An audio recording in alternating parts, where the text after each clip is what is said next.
नमस्कार डॉक्टर्स, कैसे हैं आप सभी। मैं अविनाश विश्वकर्मा आपका स्वागत करता हूं आपके प्रारंभ 2.0 बैच में। ओ क्यों? बच्चे कहते हैं सर 2.0 होता है, ओ बोलते हैं बेटा उसको। 2.0 बैच प्रारंभ। ठीक, चलिए तो शुरुआत करते हैं केमिस्ट्री की आपकी पार्ट 2 वाली क्लास जो मैं ले रहा हूं, यानी कि अविनाश विश्वकर्मा। शाम के 8 बजे, अब शाम का हो या रात का हो आपकी इच्छा है, ठीक है, जब जागो तब सवेरा। चलिए तो शुरू करेंगे। विलियन चैप्टर आपका चल रहा है, ये चैप्टर आपका पार्ट 2 का, यानी कि हम जो नीट के सिलेबस के आधार पर देखते हैं, तो पार्ट 1 हम 11वीं को बांटते हैं, पार्ट 2 हम 12वीं को बांटते हैं। उसमें जो एक्स्ट्रा टॉपिक्स होते हैं उसको हम संभाल संभाल के चलते हैं, ठीक है। क्लास चलने पे बेटा नोटिफिकेशन को तो छोड़ो, आप अपने टाइम पर आइए। टाइम पर जब आओ तो बिल्कुल टाइम के हिसाब से उसको कनेक्ट करो, ठीक है। तो पार्ट 7 है, ये चैप्टर वास्तविकता में बड़ा है। जो चैप्टर बड़े हैं उनके पार्ट कम से कम 15-16 तक जाएंगे, और जो छोटे चैप्टर्स हैं उनके पार्ट कम से कम जाएंगे 5 या 7, ज़्यादा से ज़्यादा मैक्सिमम, क्योंकि हम धीरे धीरे आराम से उसको कवर करेंगे तो ज़्यादा बेहतर होगा। चलिए तो शुरुआत कर लें सभी बच्चे। चलिए तो शुरुआत कर लेते हैं। और कल मैंने आपको एक रूल पढ़ाया था, जरा उस रूल का नाम मुझे बताना जी।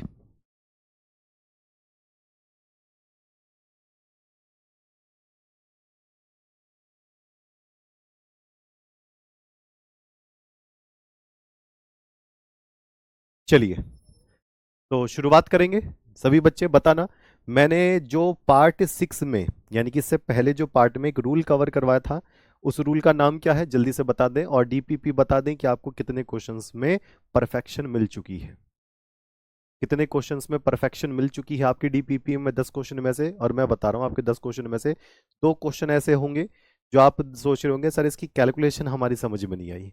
हेनरी का नियम हमने करा था, और मैं आपको हेनरी के नियम से पहले एक क्वेश्चन यहां पर मैं सामने लेकर आऊंगा, पहले आप उसको कवर करेंगे। उसके बाद उसके बाद फिर आज हम राउल्ट पर एंटर करेंगे, हेनरी से सीधा राउल्ट नियम पर। मुझे बता सकते हो कि एक बीकर में और दूसरे बीकर में, एक बीकर में ठंडा पानी है, एक बीकर में गर्म पानी है। बीकर का मतलब बर्तन में कह सकता हूं। एक में मछली, दूसरे में मछली। बताओ मछली किस में ज्यादा से ज्यादा अच्छे से सरवाइव कर पाएगी। जिन बच्चों ने हाल फिलहाल में बैच लिया है तो प्यारे बच्चे शुरू से क्लास देखना, नहीं तो बीच में डिस्टर्ब हो जाओगे, ठीक। जल्दी से बता दें, कोई से ले लो संदीप, प्रैक्टिस पेपर जो भी है, प्रैक्टिस पेपर।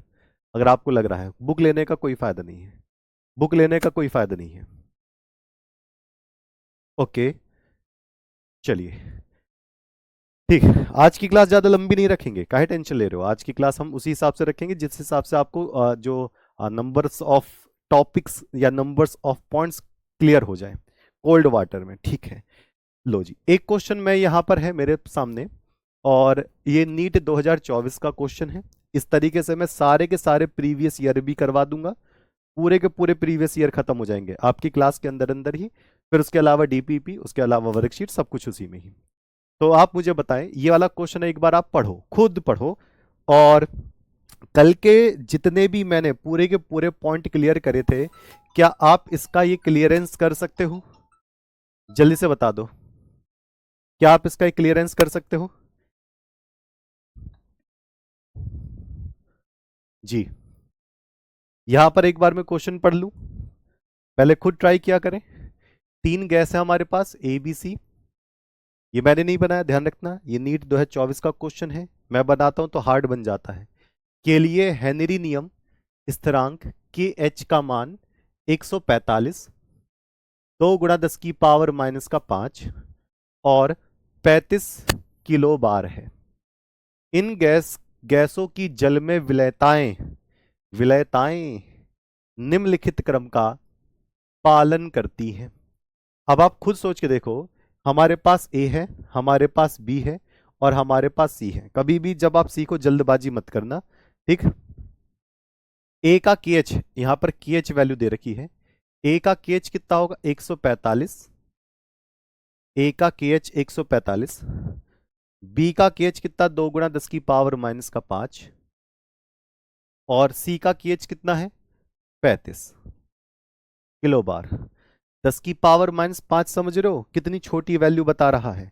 और मैंने आपको पहले ही कहा था कि अगर के एच किसका उल्टा होता है, के एच उल्टा होता है विलेयता का, यानी कि अगर के एच की वैल्यू ज्यादा होगी तो विलेयता कम होगी। तो बता सकते हो सबसे सबसे ज्यादा विलेयता किसकी होगी? जिसका के एच वैल्यू सबसे छोटी होगी। बात समझ रहे हो? जिसकी के एच वैल्यू सबसे छोटी होगी उसकी विलेयता सबसे बड़ी होगी। तो यहां पर देखना, 2 × 10⁻⁵ सबसे छोटी वैल्यू है, तो बी की विलेयता सबसे ज्यादा होगी। बी की विलेयता सबसे ज्यादा होगी, तो मैंने डी काट दिया, मैंने सी काट दिया। अब ए और बी मेरे पास बचा है। अब मुझे बताना 145 और यहां है 35, तो सबसे छोटी वैल्यू ये है, उसके बाद कौन सी है? 35 है। सबसे बड़ी वैल्यू है 145, तो उसके बाद होगा सी, और सबसे घटिया विलेयता होगी ए की। सबसे घटिया विलेयता होगी किसकी? ए की। तो क्या होगा? बी के बाद सी के बाद ए, तो इसका ऑप्शन नंबर बी सही है। जिन बच्चों ने ऑप्शन नंबर बी पर क्लियर टिक लगाया है वो बिल्कुल सही चल रहे हैं। जिन बच्चों ने ऑप्शन नंबर बी पे टिक लगाया है वो बच्चे बिल्कुल सही चल रहे हैं। ओके सरकार, लो जी, आंसर आ गया। 4 नंबर का एक क्वेश्चन होता है निगेटिव मार्किंग -1 नंबर की। अब देख लो, जो आप टॉपिक समझते हैं, जो आप पॉइंट समझते हैं, उससे आप डायरेक्ट क्वेश्चन कैसे कर सकते हो। चलिए जी, अब मैं बढ़ता हूं आगे की तरफ। हमारे पास एक रूल है जिसको हम कहते हैं राउल्ट का नियम। ये 12th क्लास में बच्चों ने अच्छे से पढ़ा भी होगा, जो बच्चे 12th क्लास से रिलेट कर रहे हैं।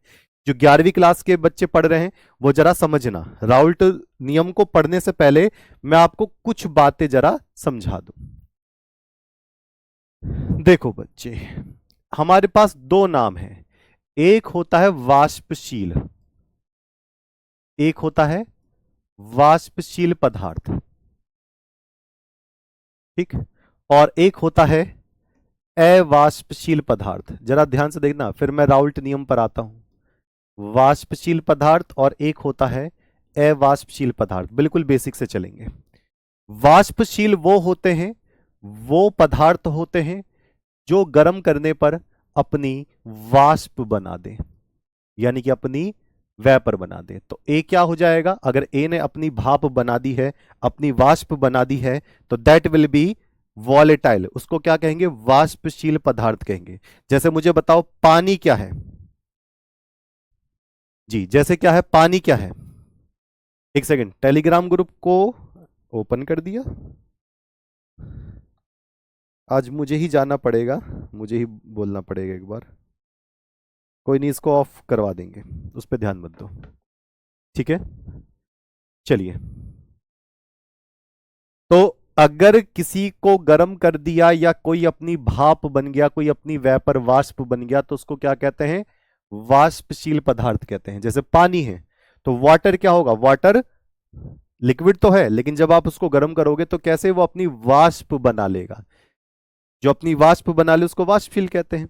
तो मोस्टली जो लिक्विड होते हैं, जो द्रव होते हैं, वो अपनी वेपर आराम से बना लेते हैं। मोस्टली, ज्यादा से ज्यादा लिक्विड, पानी हो गया, पेट्रोल हो गया, डीजल हो गया, एल्कोहल हो गया, एसीटोन हो गया, बेंजीन हो गया, ये सारे के सारे ये। लेकिन एक होते हैं अवाष्पशील पदार्थ। अवाष्पशील पदार्थ की अगर मैं बात करूं, कुछ भी ले लेता हूं मैं, एक्स वाई जेड कुछ भी, ए ले लो, बी ले लो, जो भी मान ले हो। लो मैं इसको बी मान लूं, इसको ए मान लूं, कुछ भी कर लो, इसमें कोई इशू नहीं है, ठीक है? मैंने लो इसको ए मान लिया, लो इसको मैंने बी मान लिया। तो अगर मैं अवाष्पशील पदार्थ की बात करूं, तो ये ना तो जल्दी से वाष्प बनाते हैं, बहुत देर तक इंतजार करना पड़ता है। मैं इसको गर्म कर रहा हूं और बैठ के देख रहा हूं, हाँ जी हो जाओ, उड़ो। ये कहता मैं तो ना उड़ रहा। मैं कितना देर लोगे? क्या बहुत देर लूंगा, तब तक तो तुम्हारा क्वेश्चन ही भी हो जाएगा। मैं कह यार बड़े जिद्दी हो तुम तो, तुम भाप ही नहीं बन रहे हो। नहीं बन रहा, कौन सी आप बता रही है? नहीं बन रहा तो नहीं बन रहा। तो इसको क्या कहेंगे? ये ज्यादातर कैसे होते हैं? ज्यादातर होते हैं ठोस। ये ज्यादातर क्या होते हैं? ठोस होते हैं। अब ऐसा नहीं कि इनकी वाष्प नहीं बनती, बनती है, लेकिन बहुत ही देर बाद, बहुत ही देर बाद। यानी कि आप इसको सोचोगे ना, आप इसको सोचोगे कि तुरंत भाप बना दे, मतलब ही ना है। जैसे मान लो नमक, यूरिया, यूरिया डाल दिया, मैं यूरिया को गर्म कर रहा हूँ, यूरिया उड़ जाओ, यूरिया उड़ ही ना रहा यूरिया कह रहा मैं काहे उड़ूंगा, पानी को उड़ाओ, मैं बाद में देखूंगा अपने आप को कभी। तो उसको क्या कहते हैं, अवाष्पशील। दोनों का पॉइंट याद रखना। अब जो नियम लगा, यानी कि जो राउल्ट ने नियम बनाए, राउल्ट ने नियम इसके लिए बनाए, राउल्ट ने नियम किसके लिए बनाए, इसके लिए बनाए। राउल्ट कह रहा है मैं उन्हीं पर ही नियम बना पाऊंगा जो अपनी वाष्प बना सके, जो अपनी वाष्प बना सके, जो उड़ सके, जो वेपर बना सके, मैं उनके लिए नियम बना कर दूंगा। अब नियम है क्या, तो मैं यहां जरा समझा दूं। एक पहला स्टेटमेंट देखो सरकार, एक बर्तन लिया, इस बर्तन के अंदर एक तो डाला ए और एक डाल दिया बी, दोनों को क्या कर दिया, मिला दिया। मिलाने के बाद, मिलाने के बाद ये ए और ये बी क्या है, वाष्पशील है, यानी कि दोनों के दोनों क्या बना रहे हैं, वेपर बना रहे हैं, दोनों के दोनों क्या कर रहे हैं, वाष्प बना रहे हैं। ठीक है बेटा, नीट टाइम मैनेजमेंट पे वीडियो बना दूंगा। तो ए और बी क्या है, वाष्पशील है, यानी कि ए व बी दोनों के दोनों क्या कर सकते हैं, वेपर बना सकते हैं, वाष्प बना सकते हैं, वाष्पशील है। ठीक है, अब ये दोनों मिक्स हैं, शुद्ध नहीं है, मिक्स हैं एक जगह पर। तो जो ए का जो वाष्प बनेगा ऐसे, और बी का जो वाष्प बनेगा, तो जो वाष्प होती है, गैस होती है, उनका प्रेशर भी होता है, उनका दाब भी होता है। तो जब ये भाप बनेंगे, जब ये वाष्प बनेंगे, तो बर्तन पे क्या देंगे, प्रेशर देंगे, बर्तन पे क्या देंगे, प्रेशर देंगे। ठीक है, बर्तन पे क्या देंगे, प्रेशर देंगे। अब अगर ये प्रेशर दिया, देखना सरकार, अगर ये प्रेशर दिया तो इसका प्रेशर कितना होगा, पीए, और इसका प्रेशर कितना होगा, पीबी। इसका प्रेशर पीए और इसका प्रेशर क्या होगा, पीबी। अरमान खान सर, आपने बहुत गलत किया हम लोगों के साथ, बताओ क्या गलत किया, जल्दी से बता दो, मैं भी तो देखूं क्या गलत हुआ तुम्हारे साथ। तो इसका प्रेशर कितना हुआ, पीए, क्योंकि ये अपनी वाष्प बना रहा है, इसका प्रेशर ले लिया मैंने, इसका प्रेशर मैंने ले लिया कौन सा, पीबी। ठीक, चलिए अब देखना, इस पूरे बर्तन के अंदर, इस पूरे बर्तन के अंदर ए का प्रेशर पीए और बी का प्रेशर पीबी, इस बर्तन के अंदर टोटल प्रेशर कितना लगेगा, कुल वाष्प दाब, विलयन का वाष्प दाब, विलयन का वाष्प दाब क्या होगा। बेटा सीधा डायरेक्ट बताया करो कि क्या बात है, इतना घुमा फिरा के बताओगे तो मुझे खुद नहीं समझ में आएगा कि क्या हो रहा है, क्या गलत किया क्या नहीं किया। पहले मुझे बता दो डायरेक्ट बातें, तभी मैं क्लियर कर पाऊं। और कोशिश किया करो जब आपका टॉपिक कोई चल रहा हो, कोई वो चीज चल रही हो, तो इस तरीके के कमेंट ना करें, जब खाली जब मैं बात करने लगूं या कुछ ऐसा बात हो तो आप कर दें। ठीक है, ठीक है, चलिए तो बताओ टोटल प्रेशर, कुल दाब कितना होगा, इसको इसमें से घटाएं, इसको इसमें जोड़ दें, भाग लगाएं, गुणा करें, क्या करें।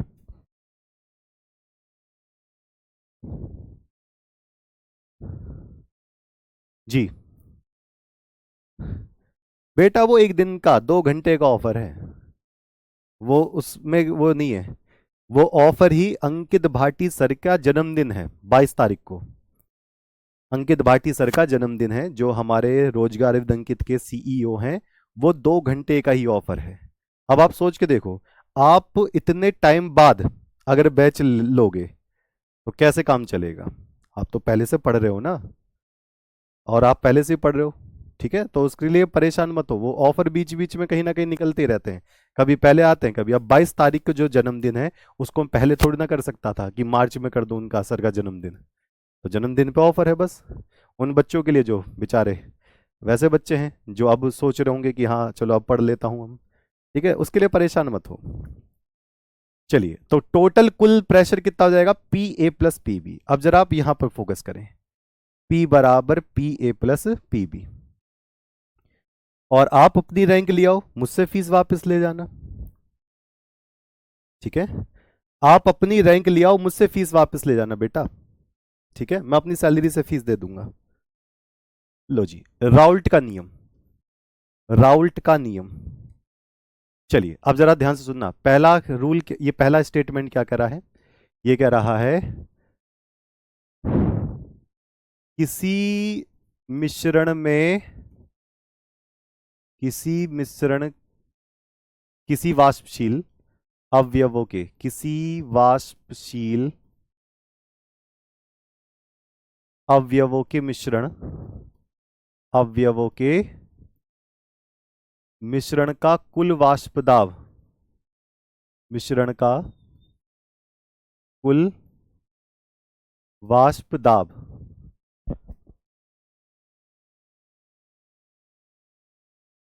का कुल वाष्प दाब यानी कि P उसके अवयवों अवयव का मतलब क्या क्या इसमें डाल रखा है, उसके अवयवों, दो चीज डाल रखी है A और B, उसके अवयवों के आंशिक वाष्प दाब, उसके अवयवों के आंशिक वाष्प दाबों यानी कि PA व PB के जोड़ के समान यानी कि योग के समान होता है, योग के समान होता है, योग के समान होता है। ठीक, ओके, ठीक है सरकार। आप रैंक लियाओ, साथ आप MBBS में लियाओ नंबर, ठीक है। 1 लाख रुपए तक जो आप कहोगे वो आपको मैं घर पर आकर पकड़ा दूंगा, फीस तो बहुत दूर की बात है। लो जी, और बताओ, ठीक है, दम लगाकर हिस्सा कर दो बस। किसी वाष्पशील अवयवों के मिश्रण का कुल वाष्प दाब यानी कि जो P होगा वो जितने भी आपने A और B डाले हैं उन सब के जोड़ के बराबर आएगा। P बराबर PA प्लस PB, P बराबर PA प्लस PB। अब बच्चे कहेंगे सर इसमें C और होता तो, तीन चीज अगर मिला देते तो, C अगर होता तीन चीज मिला देते तो PA plus PB plus PC हो जाता, बिल्कुल हो जाता। सर समझ नहीं आया, अरे इसमें समझना ही क्या है, देखो A और B मिलाए हैं, इसका प्रेशर अंदर PA बना, इसका प्रेशर PB बना, तो टोटल प्रेशर कितना हो जाएगा, टोटल वाष्प दाब कितना हो जाएगा, P बराबर PA प्लस PB हो जाएगा। इतना सा समझना है। अगर C और मिला देते तो PC हो जाता। तो एक स्टेटमेंट राउल्ट कह रहा है ये वाला, ये वाला, तो P बराबर PA प्लस PB, कहानी क्लियर है, P बराबर PA प्लस PB। ठीक है, चलिए नंबर दूसरी की बात कर रहे हैं। ये तो बात समझ में आ रही, ध्यान रखना ये मिश्रण के अंदर जो A और B अपनी भाप बना रहे हैं उनका प्रेशर है। ठीक, चलिए अब एक बात सोच के देखना, लोगों ने कहा कि चलो ये तो कोई भी छोटा बच्चा बता दे कि जितने दाब होंगे सबको जोड़ दो तो कुल दाब निकल कर आएगा, ये रहा कुल वाष्प दाब। अगर दम है तो PA और PB के मान बताओ, दम है तो PA और PB का फॉर्मूला बताओ जी। अब ये देखना है, ओके, PA और PB, PA और PB, चलो जी। अब राउल्ट कह रहा है मैं PA भी निकाल दूंगा और मैं PB भी निकाल दूंगा, जैसे हेनरी ने निकाला था ना, टोटल प्रेशर सीधा समानुपाती मोल प्रभाज के, तो राउल्ट कह रहा है मैं वहीं से चुरा लूंगा, इसका भी मान बता दूंगा, इसका भी मान बता दूंगा, यानी कि किसका, आंशिक वाष्प दाबों के मान में बता दूंगा। तो राउल्ट कह रहा है वाष्पशील अवयव का आंशिक वाष्प दाब, वाष्पशील अवयव का आंशिक वाष्प दाब, आंशिक वाष्प दाब यानी कि PA या फिर PB, PA या फिर PB, उसके उसके विलय के, उसके विलय के मोल प्रभाज का, मोल प्रभाज कौन सा वाला, XA या फिर XB, उसके मोल प्रभाज का या विलयन के मोल प्रभाज का, ऐसे लिख दो, विलयन के मोल प्रभाज का मोल प्रभाज का सीधा समानुपाती होता है, का सीधा समानुपाती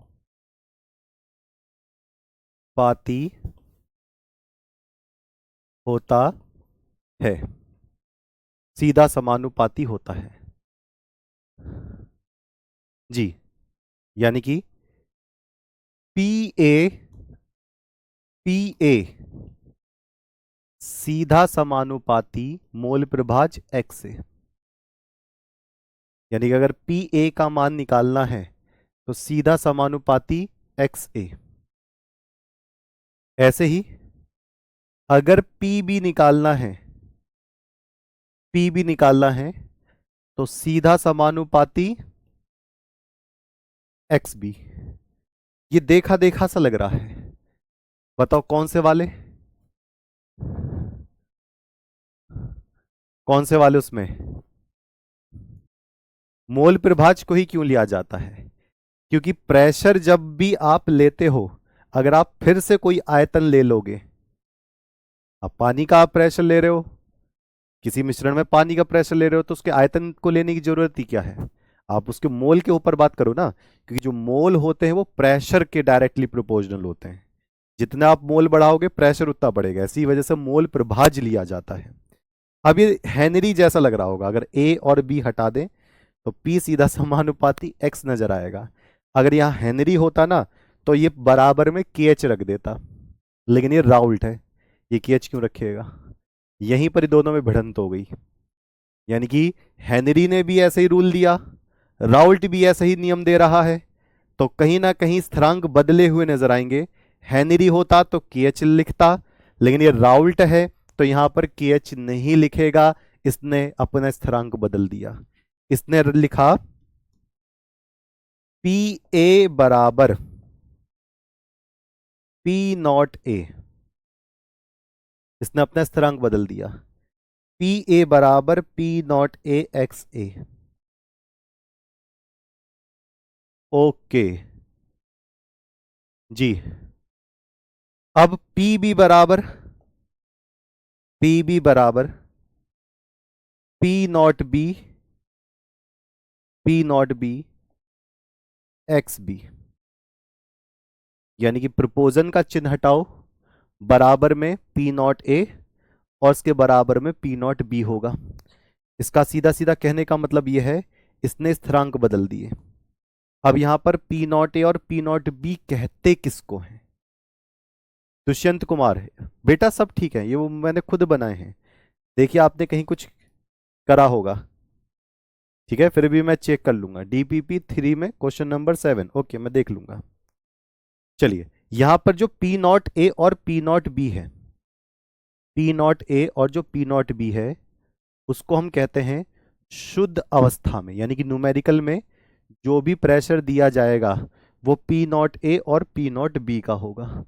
शुद्ध अवस्था में यानी कि जब विलयन से अलग कर दोगे ए और बी को तो शुद्ध अवस्था में अलग अलग, शुद्ध अवस्था में ये इसको क्या कहते हैं? आंशिक। शुद्ध अवस्था में इसको क्या कहते हैं? आंशिक वाष्प दाब।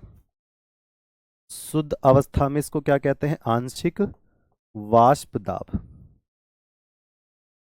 आंशिक वाष्प दाब। ओके जी, कहानी क्लियर है? ठीक, चलिए यहां तक की बात क्लियर है? यहां तक की बात क्लियर है? नॉट कहां से आया? जब ये प्रोपोजन का चिन्ह हटाओगे तो ये नॉट आता है बेटा। नॉट का मतलब होता है शुद्ध, प्योर।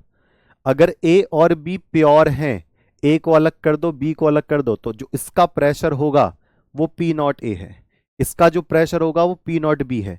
लेकिन जब आप इन दोनों को मिला देते हैं तो प्रेशर पी और पी भी लिखते हैं। पी ए और पी बी तब है जब मिला दिए जाते हैं, जब अलग अलग होते हैं तो पी नॉट ए और पी नॉट बी होते हैं। तो आपको ये दोनों फंक्शन दिमाग में फिट करने हैं, ठीक है? वाष्पशील अवयव का आंशिक वाष्प दाब विलयन के मोल प्रभाज्य का सीधा समानुपाती होता है, और ये इसको हम विलय बोलते हैं। ठीक है, क्लियर है। तो जो P not A P not B है, जब ए और बी को अलग अलग कर दिया जाता है तो ये उनका प्रेशर है, और जब ए और बी को आपस में मिला दिया जाता है तो पी और पी भी होता है। ठीक, डीपीपी में सारे आंसर ठीक है बेटा, डीपीपी में सारे आंसर ठीक है, कुछ आपने गलत किया होगा इसलिए नहीं आ रहा है, बाकी सब ठीक है। डीपीपी कोई टीम नहीं, वो मैं ही क्रिएट करता हूँ। हाँ, टाइपिंग में जल्दी से किसी आंसर में कुछ हो गया होगा एक इक्का दुक्का में, तो वो मैं देख लूंगा, बाकी सब ठीक है। चलिए अब जरा समझते हैं। मेरे पास 3 केस हैं, केस नंबर 1, केस नंबर 2 और केस नंबर 3। आप बताना बड़े आराम से, कोई जल्दबाजी नहीं। अब राउल्ट पढ़ने के बाद हमने 3 बी कर ले लिए, केस 1, केस 2 और केस 3। केस 1 वाले में हमने ए और बी मिलाया, केस 1 वाले में हमने ए व बी, इसके अंदर ए और बी मिला दिए, ए व बी दोनों वाष्पशील हैं, ए और बी दोनों वाष्पशील हैं, पहले केस में लिखा हुआ है। दूसरे केस में लिखा हुआ है ए अवाष्पशील व बी वाष्पशील है, और तीसरे केस में लिखा हुआ है ए व बी, ए व बी दोनों दोनों अवाष्पशील है, दोनों अवाष्पशील है। आप इन तीनों केस को देखकर एक चीज बस मुझे बता दो, राउल्ट का नियम किसके लिए अप्लाई नहीं होगा?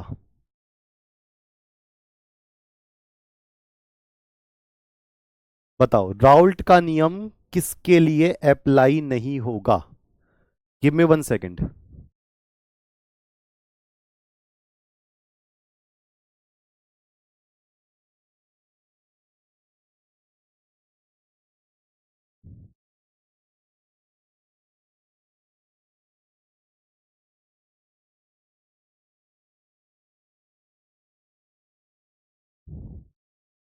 बताइए, राउल्ट का नियम किसके लिए अप्लाई नहीं होगा? मैंने कहा था कि अगर वाष्पशील है तो राउल्ट का नियम हम लगा पाएंगे, राउल्ट को हम लगा पाएंगे। अगर हम तीसरे वाले केस में देखें तो इसमें किसी के पास भी प्रेशर नहीं है, इसमें ना ए के पास प्रेशर है ना बी के पास प्रेशर है, तो कुल प्रेशर इसका 0 होगा, तो हम इसके लिए राउल्ट का नियम नहीं लगाएंगे। तीसरे वाले में तो बिल्कुल भी नहीं लग पाएगा। अगर मैं इसमें देखूंगा तो इसमें पी ए भी होगा और पी बी भी होगा, क्योंकि ए बी अपना प्रेशर बनाएगा और बी भी अपना प्रेशर बनाएगा। इसका सीधा सीधा कहने का मतलब है पी बराबर क्या होगा? P A plus P B होगा। पी बराबर क्या होगा? P A plus P B होगा। ये भी बात सही है, मैं इसको थोड़ा सा यहां लिख दूं। इसका कहने का मतलब है पी बराबर P A plus P B, क्योंकि दोनों का प्रेशर बन रहा है, ये दोनों ही वाष्पशील है। अच्छा, बाद में मैं पी और पी बी की वैल्यू रखूंगा। इसमें देखते हैं, इसमें देखते हैं, अगर मैं P की बात करूं, P बराबर, तो A का प्रेशर नहीं बनेगा, A क्या है? अवाष्पशील है। मोहम्मद कासिफ बंद हो गया बेटा वो, ठीक है। A का अवाष्पशील है और B क्या है? वाष्पशील है। इसका मतलब P बराबर क्या है? PB है। P बराबर क्या होगा? PB। क्यों? A का प्रेशर नहीं बन रहा और B का प्रेशर बनेगा, क्योंकि A का प्रेशर बन ही नहीं सकता, अवाष्पशील है। तो जब B का प्रेशर बनेगा तो क्या हो जाएगा? PB हो जाएगा। यानी कि P बराबर, इसको आप ऐसे देखना, इसको आप ऐसे देखना, P बराबर P A plus P B होता है, लेकिन यहां पर A का प्रेशर नहीं है, तो P बराबर सीधा सीधा क्या लिखूंगा मैं? PB। P बराबर सीधा सीधा क्या लिखूंगा मैं? PB लिखूंगा। ठीक, ओके, यहां तक की बात सही है। आप खुद देख लो, जिसका प्रेशर होगा वो वाष्पशील होगा, तो इसका भी प्रेशर होगा, इसका भी प्रेशर होगा, तो कुल टोटल प्रेशर, कुल वाष्प दाब पीए प्लस पीबी। लेकिन अगर मैं इस पर आता हूं तो ए का प्रेशर नहीं बनेगा, बी का प्रेशर बनेगा। तो पी प्लस पी भी होता, लेकिन ए का प्रेशर नहीं बन रहा, तो मैं पी बराबर सीधा सीधा क्या लिख दूंगा, पी बी लिख दूंगा। क्या लिख दूंगा, पी बी लिख दूंगा। ठीक, चलिए अब जरा पहला केस और दूसरा केस हम लेते हैं। आज हम पहला केस पढ़ेंगे, ये वाला डिटेल में। चलो जी, पहले केस पर हम काम करते हैं। पहला केस क्या था, पहला केस था जब दोनों के दोनों क्या हैं, ए और बी वाष्पशील है। मैं केस नंबर 1 की बात कर रहा हूं, जब दोनों ए व बी, ए व बी दोनों क्या है, वाष्पशील है, दोनों वाष्पशील हैं। ठीक है, तो उसके लिए हमें टोटल प्रेशर कितना मिला था, P बराबर P A plus P B, ये तो मिला था, ये तो फॉर्मूला बना था, P बराबर P A plus P B. ठीक, P बराबर P A plus P B. मुझे बताओ पी ए और पी बी का फॉर्मूला, पी ए और पी बी का फॉर्मूला जी। बायलिंगुअल क्वेश्चन नहीं बेटा, वो हिंदी माध्यम है ये, नीट हिंदी माध्यम, शुरू में ही बोले थे हिंदी माध्यम, हिंदी में ही मिलेगा आपको प्रॉपर। ठीक है,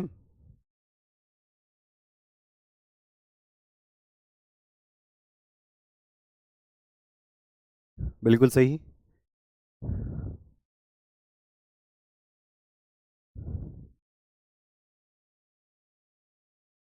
तो क्या होगा, P बराबर P A plus P B, तो पी ए का फॉर्मूला होता है पी नॉट ए एक्स ए।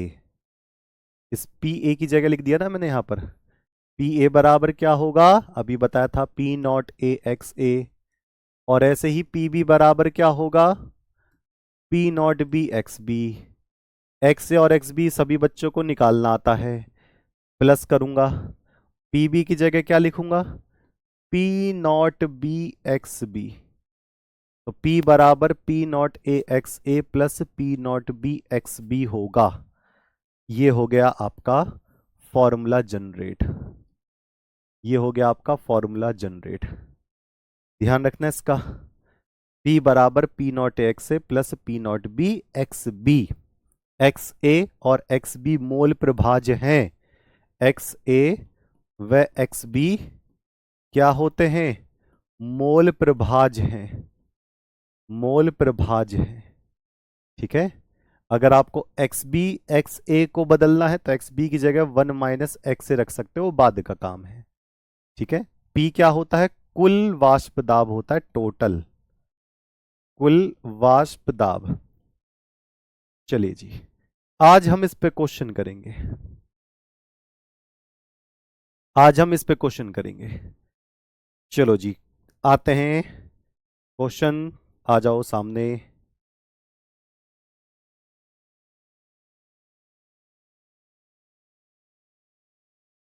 लो, दो द्रव P और Q का वाष्प दाब क्रमशः 80 और 60 टॉर है। टॉर क्या होता है, टॉर आपकी किसकी होती है, इकाई होती है। लो ये वाला मेडिकल 2005 में, उस पे मेडिकल लिखा हुआ नहीं था, कौन से सन में आया था। दो द्रव दे रखे हैं P और Q, ठीक है, A और B की जगह दे दिए हैं P और Q। चाहो तो इसको A और B लिख दो, P को A मान लो और Q को B मान लो, आपकी इच्छा है, आसान हो जाएगा। का वाष्प दाब देखो, ये अलग अलग दे रखा है, P अलग दे रखा है, Q अलग दे रखा है, एक मिश्रण के अंदर नहीं बोल रखा, दो द्रव हैं अलग अलग हैं, P अलग है Q अलग है, ये ऐसे नहीं कह रहा कि एक विलयन के अंदर इसको अलग अलग कर रखा है। तो इसका वाष्प दाब कितना, 80 तथा 60 टॉर है। यानी कि इसका जो P नॉट A होगा, इस P को मैं A मान रहा हूं, इसको Q को मैं B मान रहा हूं, ध्यान से देखना, जो दे रखा है वो P नॉट A और P नॉट B। ध्यान रखना, जो भी आपके क्वेश्चन में दिया होगा वो P नॉट A और P नॉट B होता है। ध्यान रखना, पी और पी भी तब होता है जब ये कहेगा विलियन के अंदर है। इसने तो अलग ही दे रखा है, तो पी नॉट ए कितना हो जाएगा इसका, 80 टॉर। और पी नॉट बी कितना हो जाएगा इसका, इसका पी नॉट बी कितना हो जाएगा, 60 टॉर हो जाएगा, 60 टॉर। अब आगे क्या रखा है, जो पी वाले के कितने मोल दे रखे हैं, 3 मोल दे रखे हैं, यानी कि एन ए बराबर इसका कितने मोल दे रखा है, 3 मोल दे रखा है। और क्यू वाले के कितने मोल दे रखे हैं, 2 मोल दे रखे हैं, यानी इसका जो एन बी है कितने मोल दे रखा है, 2 मोल दे रखा है। ठीक है, इन अब इसको मिलाने पर विलयन का कुल वाष्प दाब होगा, यानी कि अब निकालना है पी। तो सबसे पहले मैं इससे इससे क्या निकाल लूं, एक्स ए और एक्स बी निकाल लूं। तो चलो मैं एक्स ए निकालता हूं। तो एक्स ए बराबर क्या होगा, N A upon N A plus N B. तो कितना आ जाएगा, यहां 3 और 3/5 ये हो गया। अगर एक्स से 3/5 है तो मुझे बताना एक्स बी कितना हो जाएगा, एक में से घटा दो इसको, 1 माइनस का 3/5, यानी कि एक्स बी कितना हो जाएगा, 2/5 हो जाएगा। अगर एक्स बी निकालना हो तो एक्स ए को एक में से घटा दो। टॉर का मतलब होता है मात्रक, दाब का मात्रक। चलिए जी, एक्स ए आ रहा है 3/5 और एक्स बी आ रहा है 2/5। पी नॉट ए दे रखा है, पी नॉट बी दे रखा है, टोटल निकालना है प्रेशर। तो पी बराबर P not X A plus का P not B X B. तो टोटल प्रेशर निकालना है, कुल वाष्प दाब। पी नॉट ए कितना दे रखा है, 80, एक्स ए कितना है 3/5, पी नॉट बी कितना दे रखा है, पी नॉट बी कितना दे रखा है 60, और एक्स बी कितना हो जाएगा 2/5। जब मैं इसको सॉल्व करूंगा तो काट कर देख लेते हैं, 5 एकम 5 और 5 छंग 30, ये कितनी बार जाएगा, 12 बार। तो 16 3 48 और 12 दूनी 24, कितना हो जाएगा 72 टॉर। तो कुल दाब कितना हो जाएगा 72 टॉर, कुल प्रेशर कितना हो गया 72 टॉर। ओके ठीक, अगला क्वेश्चन करते हैं। ये प्रीवियस है, ध्यान रखना, प्रीवियस का मतलब है कि ये पहले आ चुके हैं, तो इन क्वेश्चंस को जरूर कवर करते हुए हमें चलना है। ठीक है, उसके बाद फिर आपको तो अलग क्वेश्चंस मिल ही रहे हैं। 45 डिग्री सेल्सियस पर 1 विलियन जिसमें 45 डिग्री सेल्सियस पर 1 विलियन जिसमें बेंजीन व ऑक्टेन। अब बेंजीन क्या है, C6H6, इसको ए मान लीजिए, और ऑक्टेन क्या है, C8H18, इसको बी मान लीजिए। ठीक है, ओके। ऑक्टेन का मोलर अनुपात 3:2 हो, 3:2 हो। अच्छा, अब जिन बच्चों ने ये वाला क्वेश्चन कर रखा है नीट का, प्यारे बच्चे उसको फिर से करो दोबारा से कॉपी पेन लेकर। 3:2 हो उसके वाष्प दाब के मान का सही विकल्प है। ठीक है, 3:2 है उसके वाष्प दाब का सही विकल्प, किसके, विलियन का। विलियन का वाष्प दाब पूछ रहा है। आगे क्या रखा है कि बेंजीन का वाष्प दाब, देखो अलग से दे रखा है, बेंजीन का वाष्प दाब यानी कि पी नॉट ए कितना दे रखा है 280, क्योंकि बेंजीन को मैंने ए मान लिया था। तो बेंजीन का वाष्प दाब तो पी नॉट ए कितना दे रखा है 280, तथा ऑक्टेन का वाष्प दाब कितना दे रखा है 420 mmHg, यानी कि पी नॉट बी। अच्छा, अब उठा के लगा देते हैं। चलो बताना सरकार, मेरे पास ए क्या ले रखा है मैंने, बेंजीन, ध्यान से देखना। मैंने बी क्या ले रखा है, ऑक्टेन, C8H18।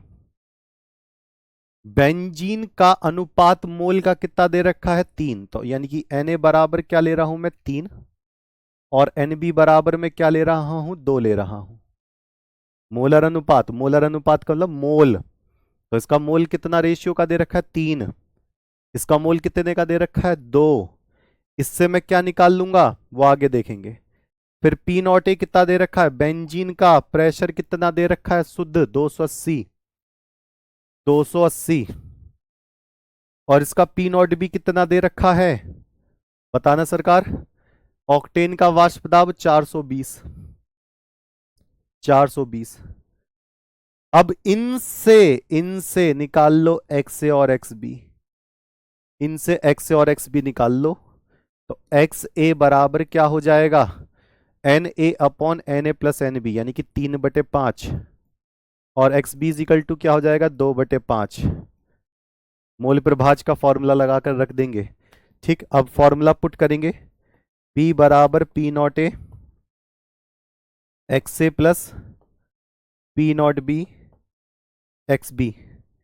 ठीक, टोटल प्रेशर निकालना है, पी नॉट ए कितना है 280, एक्स ए कितना है 3/5, प्लस पी नॉट बी कितना है 420, एक्स बी कितना है 2/5। जितना काट सको उतना काट दो, जितना काट सको उतना काट के यहां पर लिख लो। 5 से काटोगे तो 5 पूरे 25 और 5 छंग 30। 5 से काटोगे तो 5 अट्ठे 40 और 5 चौक 20। तो 56 गुणा 3, 6 3 18 का 8, हासिल लगे 1, 5 3 15 1 16, 168 प्लस 4 दूनी 8 और 8 दूनी 16, 168, 168, 168 कितने हो गए हैं 336। 168 और 168 कितने हो गए 336 mmHg, 336 mmHg, डी ऑप्शन। हाँ जी, डीपीपी सॉल्व करवाऊंगा। जब कम से कम आपकी 10 डीपीपी हो जाएगी तो उसमें से जो भी क्वेश्चंस आपके वाले होंगे जिसमें आप अटके होंगे उन क्वेश्चंस को पुट करेंगे और वैसे करेंगे। 3/5, 2/5 कैसा है बेटा, एक्सए का फॉर्मूला नहीं लगाओगे क्या, मोल प्रभाज का फॉर्मूला क्या होता है, भूल गए, भूल गए क्या, मोल प्रभाज का formula Na upon Na plus Nb। रख दो, वैल्यू दे तो रखी है आपको, क्या रखोगे, 3 ऊपर आ जाएगा, 3 और 2 प्लस नीचे आ जाएगा, तो 3/5 ही तो होगा। और एक्स भी रखोगे तो एक में से नहीं घटाओगे इसको, 1 माइनस 3/5 को, तो क्या आएगा 2/5 नहीं आएगा। अब इतनी छोटी बात पूछोगे तो बताओ कैसे होगा। mmHg होता है प्रेशर। 5 कहां से आया, अरे भैया एक्सए का फॉर्मूला ये नहीं होता है, Na/Na प्लस Nb।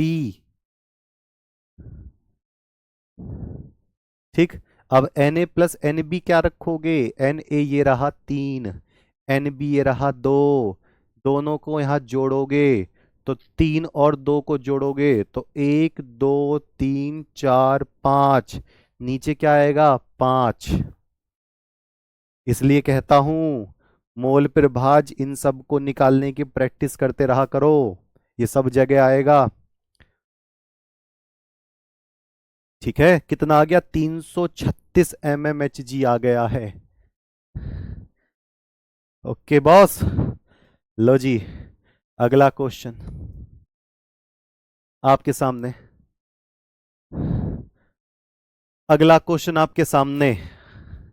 मैं इसमें आपको वहां तक ले जाऊंगा जहां तक कैलकुलेशन होगी, कैलकुलेशन की कहानी, कैलकुलेशन की कहानी आप बताओगे।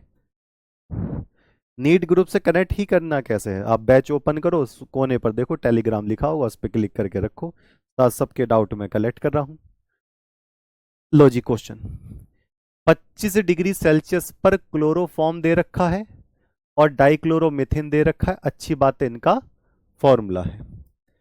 इनके वाष्प दाब दे रखे हैं, एक का दे रखा है 200 mmHg और एक का दे रखा है 41.5 mmHg।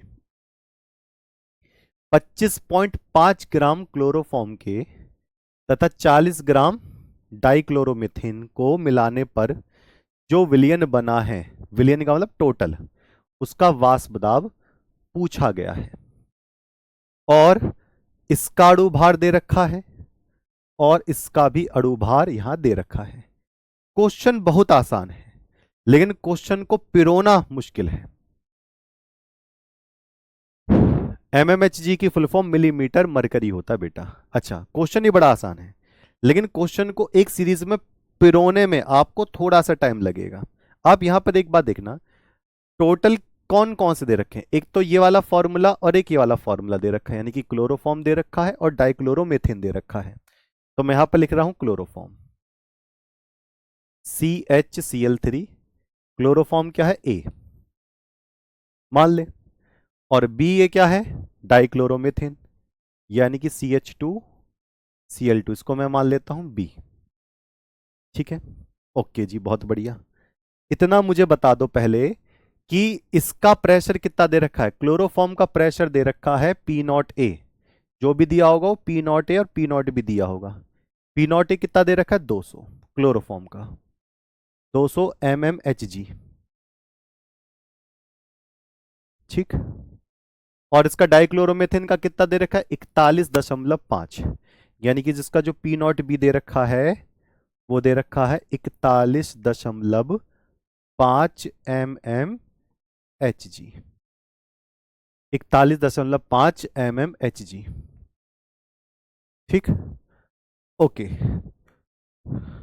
चलिए अब यहां तक की बात सही है। अब आगे की बात, इसका भार, इसका अणु भार, आगे ना मोल, देखो 25.5 भार और 119.5 अणु भार, यानी कि क्लोरोफॉर्म का WA भार दे रखा है कितना 25.5 ग्राम, और क्लोरोफॉर्म का अणु भार दे रखा है MA कितना दे रखा है 119.5। ऐसे ही आगे बढ़ेंगे, डाइक्लोरोमेथेन का भार यानी कि WB कितना दे रखा है 40, और डाइक्लोरोमेथेन का अणु भार कितना दे रखा है MB 85, MB कितना दे रखा है 85 दे रखा है। इससे मैं पहले क्या निकालूंगा, मोल निकालूंगा। इससे मैं क्या निकालूंगा, इन दोनों से मोल निकालूंगा। तो मोल कैसे निकालते हैं, भार बटे अणु भार, यानी कि 25.5 बटे 119.5। इससे मैं क्या निकालूंगा, इसके मोल निकालूंगा, यानी कि NB इज इक्वल टू कितना 40/85, 40/85, यानी कि आपने मोल निकाल लिया, Na निकाल लिया, NB निकाल लिया। इससे अब क्या करेंगे, XA और XB निकालेंगे। इससे अब पहले क्या निकालोगे, XA और XB निकालोगे। लो जी, मैं लिख दूं, Na कितना है हमारे पास 25.5 बटे 119.5, 119 ही तो है। ठीक है, और NB कितना है 40/85। जितना काट सको उतना काट के सॉल्व कर लो। पॉइंट से पॉइंट काट दिया, 5 से काटा, 5 पूरे 25, 5 एकम 5। ठीक, 5 से इसको काटोगे, 5 दूनी 10, 5 तिया 15, 5 नीम 45, तो कितना आएगा 51/239। जरा पॉइंट में बताना काट के कितना आएगा। इसको भी 5 से काट दो, 5 अट्ठे 40, 5 एकम 5 और 5 सत्ते 35, यानी कि 8/17। 8/17 को पॉइंट में काट के बताना कितना आएगा।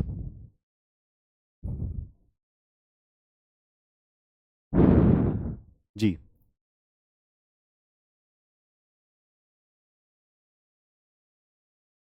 काट कर बताइए। 51/239 और 8/17।